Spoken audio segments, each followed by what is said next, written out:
प्यारे बच्चों नमस्कार। आज के सेशन की शुरुआत करते हैं कक्षा 10 विज्ञान में भौतिक विज्ञान पार्ट के कठिन वाले क्वेश्चन। कौन से कठिन वाले क्वेश्चन? जो वैद्युत परिपथ से संबंधित हैं।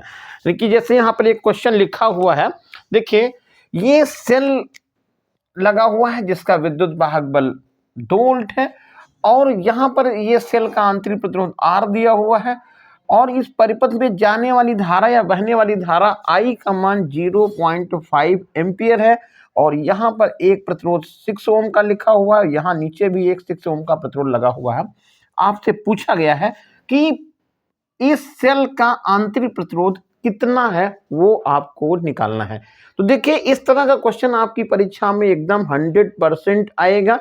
तो इसी तरह के क्वेश्चन आप हल करेंगे इस सेशन में और यदि आप थोड़ा सा मेहनत करेंगे तो हर एक क्वेश्चन आपकी समझ में एकदम आ जाएगा। तो देखो सबसे पहले क्या करना है, आपको प्रतिरोधों का संयोजन के विषय में अच्छी तरह से ध्यान देना है। देखिए प्रतिरोधों को 2 तरह से जोड़ा जाता है, एक जोड़ा जाता है श्रेणी क्रम, दूसरा जोड़ा जाता है समांतर क्रम और जरूरत पड़े तो उनको हम दोनों को एक साथ में जोड़ लेते हैं, वो कहलाता है मिश्रित क्रम। लेकिन यहाँ पर आपको श्रेणी क्रम और समांतर क्रम को अच्छे ढंग से पहले समझना है, उसके बाद सवाल को लगाना है। देखिए यहां पर हमने एक प्रतिरोध ये बना लिया है, ये एक प्रतिरोध लिख लिया, दूसरा प्रतिरोध ये बनाया और एक प्रतिरोध चलिए यहां पर एक और बना लेते हैं। इसको मैंने R1 बोल दिया है, इसको R2 बोला है, इसको R3 कहा है। ठीक, अब श्रेणी क्रम और समांतर क्रम क्या है वो आपको यहां से अच्छे ढंग से समझना है।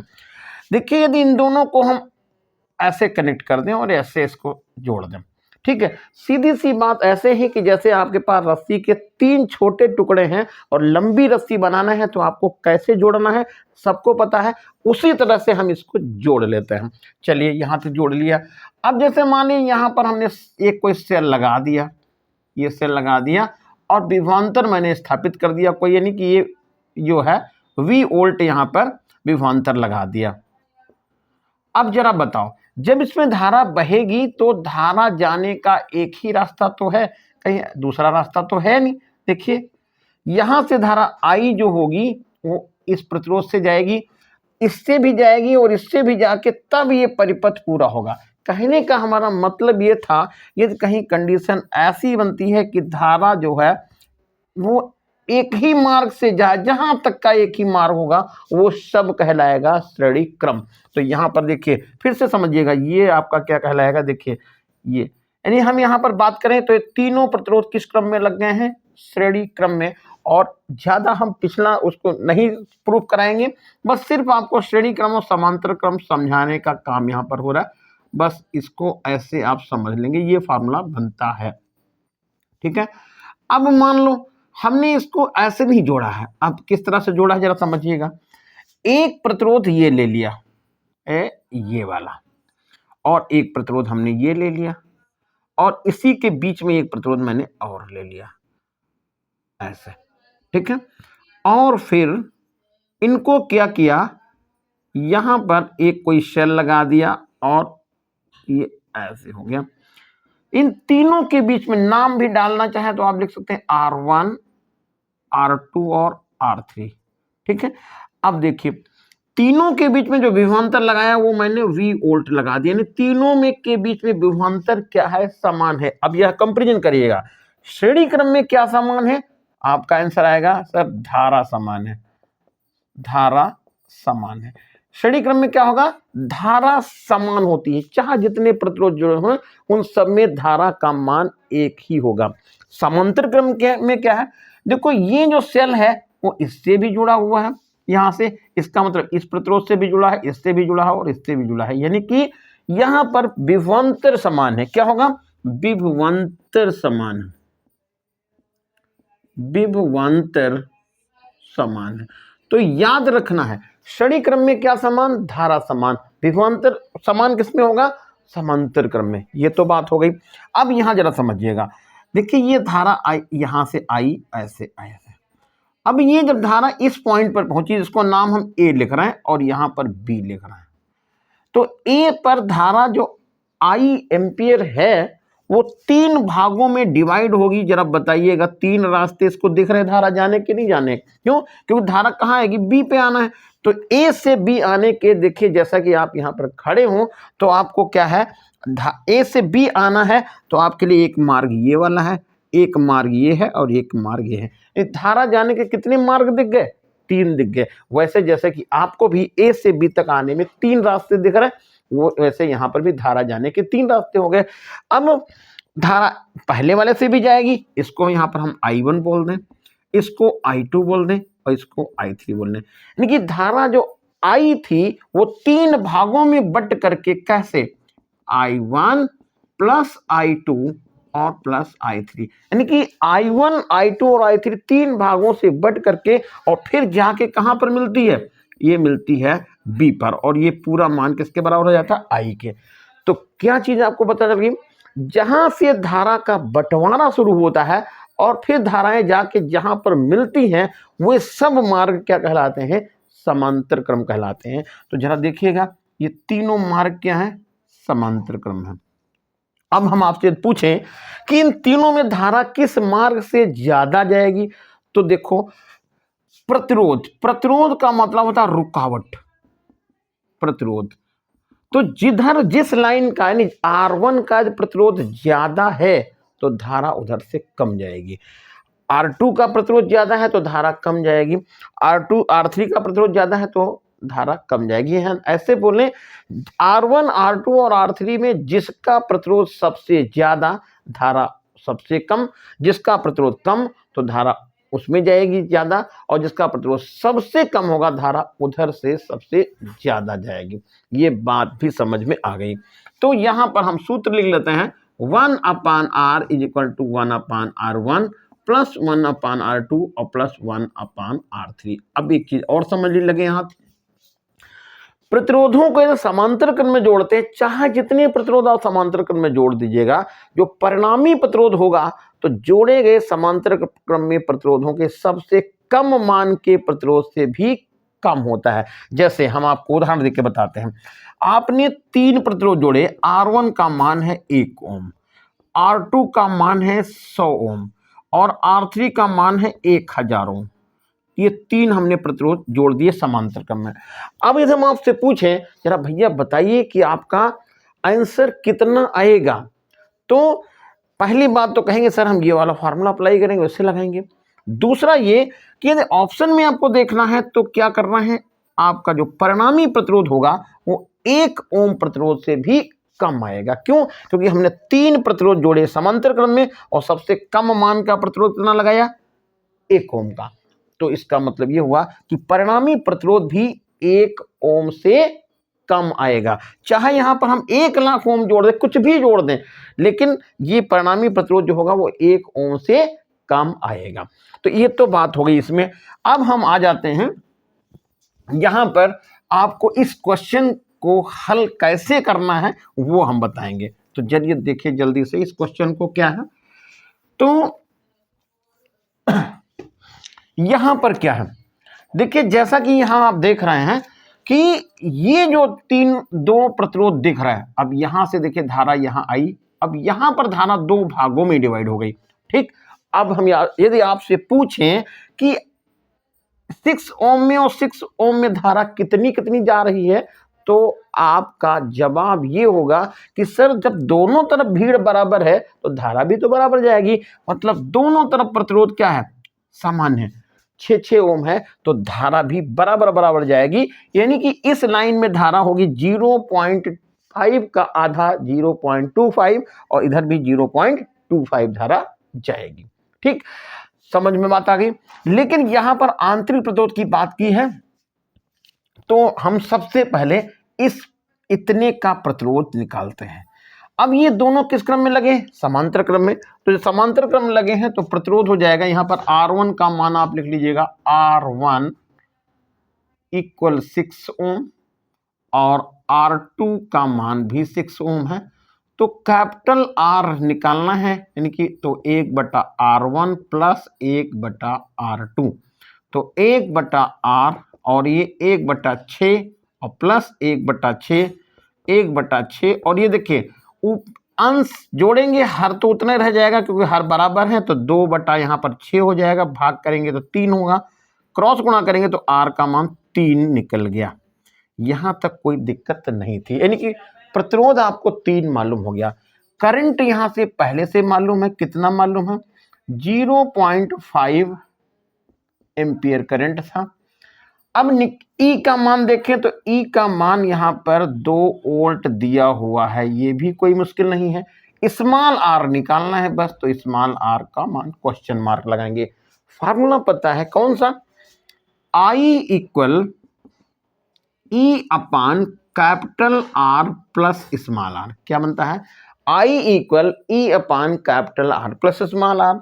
आई के स्थान पे कितना लिख देते हैं, आई के स्थान पे 0.5 लिख लेते हैं। ई का मान कितना है, 2 वोल्ट है, 2 लिख लेते हैं। कैपिटल आर का मान कितना है, 3 लिख लेते हैं। और स्मॉल आर का मान हमको नहीं पता है, यहाँ पर दशमलव हटा के 10 कर लीजिएगा, तो 5 करना पर 5 दूनी 10 हो गया। अब ये क्रॉस गुणा करेंगे, 2 और 2 का गुणा तो 4 हो जाएगा, तो यहीं से क्रॉस गुणा कर लिया और ये 4 इधर आया, और इधर में कितना आएगा, r प्लस 3 हो गया। अब पक्षांतर करिएगा, 4 माइनस 3, ये 3 हो जाएगा, और इज इक्वल टू r हो गया। तो r का मान कितना निकल गया, 1 ओम, और यही हो गया आंसर। 1 ओम प्रतिरोध निकला इस सेल के का आंतरिक प्रतिरोध। क्वेश्चन को आप राइट डाउन कर लीजिएगा, स्क्रीनशॉट लेना चाहें तो स्क्रीनशॉट भी ले लीजिएगा। चलिए अब देखते हैं अगला क्वेश्चन क्या है। देखिए यहाँ पर ये परिपथ बना हुआ है और ये सेल का विद्युत वाहक बल है 20 वोल्ट, ये आंतरिक प्रतिरोध है 1 ओम, यहाँ पर एक 6 ओम का प्रतिरोध लगा हुआ है, और फिर ए और बी यहाँ पर दिख रहा है, ये ए और बी। ए यहां पर ए 4 ओम का और 2 ओम का प्रतिरोध लगा, ये 6 ओम का लगा है। अब सबसे पहले पूछा गया है संपूर्ण प्रतिरोध कितना होगा, यानी टोटल प्रतिरोध कितना है, परिपथ में धारा कितनी है, और ए और बी के बीच में विभवांतर कितना है वो निकालना है। तो देखिए यहां पर मैंने धारा आई ऐसे दिखा दी। तो सबसे पहले तो निकालना है संपूर्ण प्रतिरोध। तो संपूर्ण प्रतिरोध के लिए देखिए यहां पर देखिए जो धारा जब आई ये यहां पर आएगी तो फिर 2 भागों में डिवाइड हो गई, एक इधर की तरफ एक इधर की तरफ, जैसा कि अभी मैंने बताया था। अब इसमें धारा जाने वाले को हम I1 बोल दें, इसको हम बोल दें I2। तो I1 धारा 4 ओम प्रतिरोध से भी जाएगी और 2 ओम प्रतिरोध से जा करके तब जाके यहाँ पर B से मिलेगी, और यहाँ पर केवल एक ही प्रतिरोध लगा तो सीधे जाके यहाँ पर ये यहाँ मिल जाएगी। तो हम ऐसे कह सकते हैं कि यहाँ जो है वो ये दोनों प्रतिरोध कौन से 4 ओम और 2 ओम के प्रतिरोध जुड़े हैं श्रेणी क्रम में। तो यहां लिख देते हैं 4 ओम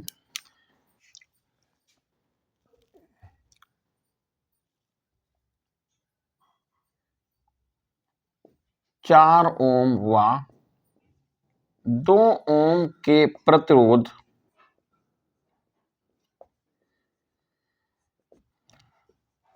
श्रेणी क्रम में जुड़े हैं।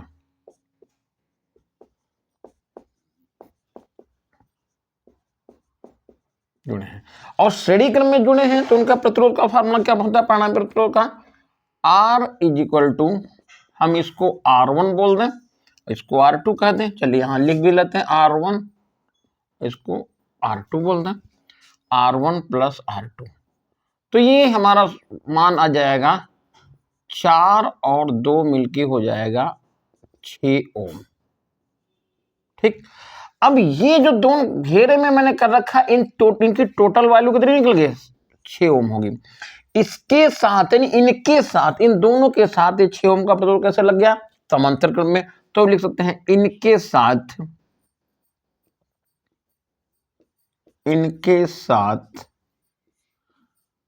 6 ओम का प्रतिरोध समांतर क्रम में जुड़ा है,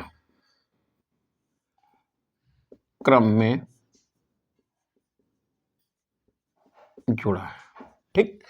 तो समांतर क्रम में हो गया, क्यों, देखिए यहां ए से धारा चली I1 ऊपर की तरफ और I1 नीचे की तरफ, और ये दोनों जाके यहां पर मिल रही हैं, इसका मतलब ये दोनों समांतर क्रम में हो गए। तो अब यहां पर हम 1/R' बोल दें, और इसकी वैल्यू कितनी है 6 ओम है, और इन दोनों का मान कितना निकल के आ गया 6 ओम। तो मैं यहाँ पर 1/6 और प्लस 1/6 लिख लेता हूं। तो 1/R' इज इक्वल टू हो गया 2/6, भाग कर देंगे तो ये हो गया 3। तो R' का मान निकल गया 3 ओम। ठीक है, तो हम ऐसे बोलें कि AB के बीच प्रतिरोध कितना आ जाएगा, AB के बीच, चाहे यहां पर लिख सकते हैं AB के बीच प्रतिरोध, AB के बीच प्रतिरोध कितना है 3 ओम। तो ये 3 ओम लिख जाइएगा। अब देखो ये 3 ओम प्रतिरोध हो गया इसके बीच में, A और B के बीच में। अब ये 6 ओम और 1 ओम। ठीक है, तो अब यहां पर हम लिख सकते हैं परिपथ का बाह्य प्रतिरोध, परिपथ का बाह्य प्रतिरोध। तो देखो ये 3 ओम और ये 6, तो हम यहां सीधे लिख देते हैं कितना 6 + 3 कितना आ जाएगा 9 ओम। ये बाह्य प्रतिरोध निकला। अब संपूर्ण प्रतिरोध यहां पर R इंटरनल भी ऐड करेंगे तो हो जाएगा परिपथ का, इसलिए परिपथ का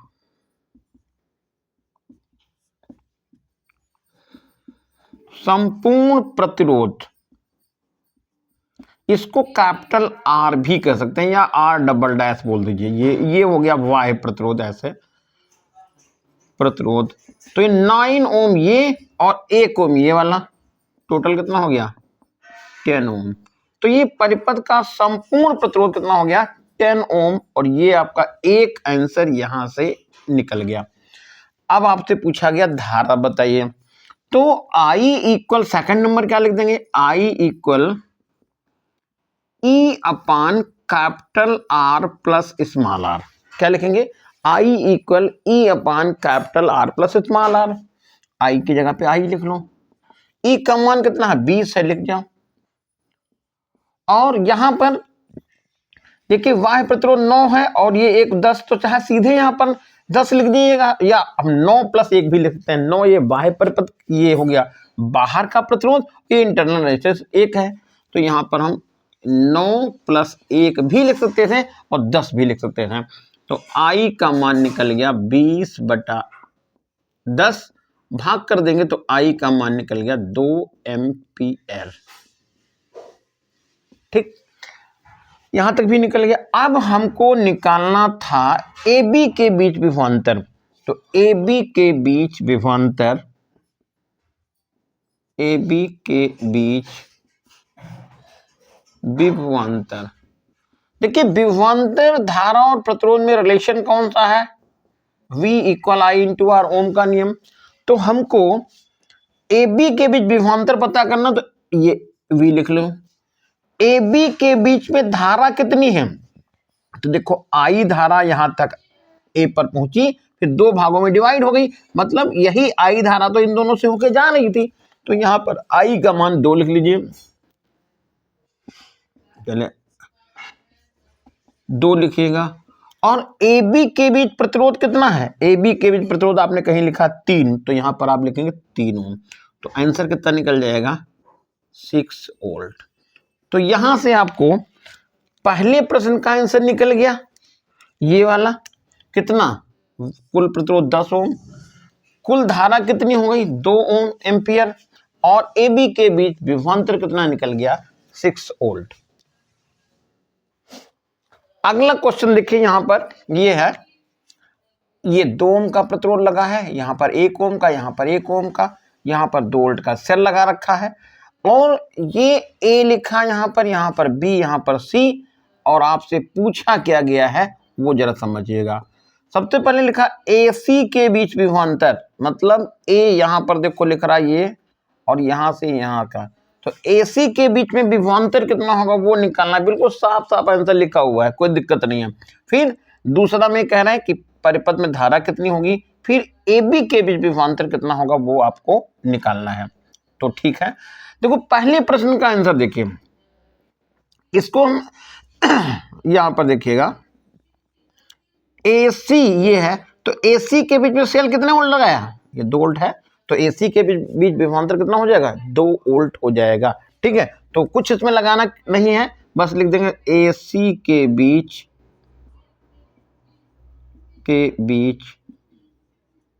विभवांतर ये हो जाएगा बराबर 2 वोल्ट। जितने वोल्ट का सेल है वही आपका आंसर हो जाएगा, ये हो जाएगा 2 वोल्ट। अब कह रहे परिपथ में धारा कितनी है, तो धारा निकालने के लिए बस V और R की जरूरत पड़ेगी। तो यहां पर देखिए R पता करना है। अब यहां देखिए जरा, धारा यहां सेल से ये A पर पहुंची तो 2 भागों में डिवाइड हो गई, एक तो इसको हम I1 बोल दें और एक हो गई I2। तो I1 धारा देखिए, I1 धारा ऐसे A से B में पहुंचेगी और B से C में आएगी, यानी यहां पर धारा क्या होगी, I1 होगी। तो जहां जहां धारा एक समान जाएगी वो सब प्रतिरोध श्रेणी क्रम हो जाएंगे। तो जरा देखिए I1 धारा यहां से यहां B पर आई और B से फिर C पर आई, तो ये दोनों जो प्रतिरोध दिख रहा है 1 ओम और 1 ओम का, ये जुड़ गए श्रेणी क्रम में। तो मैं इसको यहाँ R1 लिख लेता हूं, यहां पर इसको R2 लिख लेता हूं। तो लिख लेंगे ABC, ऐसे बोले ABC के बीच प्रतिरोध, ABC के बीच प्रतिरोध, तो यहां R लिख लीजिएगा 1 + 1, क्योंकि दोनों श्रेणी क्रम में है, तो R का मान निकल जाएगा 2 ओम। ठीक है, और अब देखिए ये 2 ओम का प्रतिरोध तो ऊपर हो गया, 2 यहां से देखो लग रहा है, तो अब यहां हम क्या लिख लेंगे, इसके साथ या इनके साथ बोल लीजिएगा, इनके साथ 2 ओम का प्रतिरोध, यानी कि कौन, यहां पर चाहे इसको नाम दे दीजिए आप R3, इसको R3 लिख लीजिएगा, R3 2 ओम का प्रतिरोध, 2 ओम ब्रैकेट में क्या लिखेंगे R3 समांतर क्रम में जुड़ा है, समांतर क्रम में जुड़ा है। तो फार्मूला क्या बन जाएगा, 1/R' लिख लीजिएगा, 1/2 और प्लस 1/2 ये वाला, ये हो गया, तो 1/R' हो जाएगा 2/2, भाग कर दिया तो R' का मान निकल गया 1 ओम। ये हो गया परिपथ का कुल प्रतिरोध। तो ऐसे आपसे पूछा जाए परिपथ का कुल प्रतिरोध, तो आप ये भी लिख सकते थे कितना, दो। तो यहां पर मैं 1 नंबर और बढ़ा लेता हूं, सेकंड नंबर, परिपथ का कुल प्रतिरोध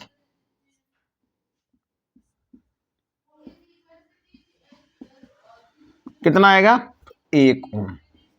अब निकालना है करंट, धारा निकालनी है 3 नंबर में, तो यहां हो जाएगा V = I × R। V की जगह पर 2 लिख लीजिएगा, I का मान हमको मालूम नहीं और R का मान 1 आ गया, तो I कितना निकल गया, 2 एम्पियर, 2 एम्पियर। तो यहां पर लिख देंगे 2 एम्पियर, 2 एम्पियर, ये आंसर निकल गया यहां पर। अब तीसरा नंबर है AB के बीच में विभवांतर। तो AB के बीच विभवांतर निकालना है, तो हम I1 का मान पता कर लें, तो लिखेंगे I1 = V/R। तो I1 हमको पता करना है, V का मान कितना है, तो AC के बीच में विभवांतर आपने कितना लिखा, 2 वोल्ट लिखा है, तो आपको यहां पर 2 लिख देना है। और यहां देखिएगा विभवांतर कितना था कि हमको AB के बीच निकालना है, तो हम पहले करंट निकालने, I1 का मान कितना आएगा, तो V/R, और R कितना आएगा, R आएगा आपका 2, तो ये यहां से कैंसिल हो गया, तो I1 का मान निकल गया 1 एम्पियर। अब 1 एम्पियर करंट जाएगी ABC होते होकर, तो अब लिख देंगे AB के बीच, इसलिए AB के बीच विभवांतर, AB के बीच विभवांतर V = I into R V. I कितना है, 1 है, और आर कितना है, ए बी के में 1 है तो है 1 यहाँ लिख लीजिएगा, तो वी का मान हो जाएगा 1 वोल्ट। तो इस तरह से आपने तीनों प्रश्न का आंसर दे दिया। एसी के बीच विभवांतर कितना आया, एसी के बीच विभवांतर आपने बताया 2 वोल्ट, और कुल धारा कितनी जा रही परिपथ में, आपने धारा बता दी 2 एम्पियर, और ए बी के बीच विभवांतर कितना था, वो हो गया ये आपका, इसको हम 4th नंबर बोल देंगे, परिपथ का कुल प्रतिरोध नहीं, ये तो हमारा रहेगा 2nd नंबर, इसको हम बोलेंगे 4th नंबर, और यहाँ पर 3rd नंबर जो कहा गया, 3rd नंबर ये था, 3rd नंबर ए बी के बीच विभवांतर कितना हो गया, 1 वोल्ट। तो ये प्यारे बच्चों कैसा सेशन लगा आपको जरूर कमेंट करके बताइएगा। धन्यवाद।